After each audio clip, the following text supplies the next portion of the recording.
शिक्षक विद्यार्थ्यांना प्रश्न विचारतात, या वाक्यातील क्रियापदाचा प्रकार. ठीक आहे, मग विचारतात क्रियापद, विचार मूळ धातू, विचारणारे कोण, विचारणारे कोण. तर मित्रांनो कोण आहे विचारणारे? शिक्षक. वाक्याचा कोण आहे? कर्ता. दुसरा प्रश्न, काय विचारतात? प्रश्न कर्म है. कोणाला विचारतात? कोणाला.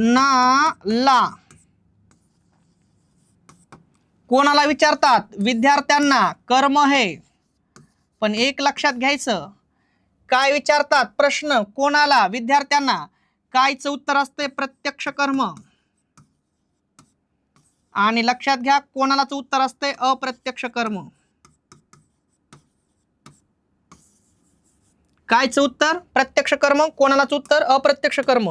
एक सोडून किती कर्म आहेत मित्रांनो? 2 कर्म आहेत. बघा तुम्ही, प्रत्यक्ष आणि कायचं उत्तर? प्रत्यक्ष कर्म. कोणालाचं उत्तर? अप्रत्यक्ष कर्म. एक सोडून 2 कर्म.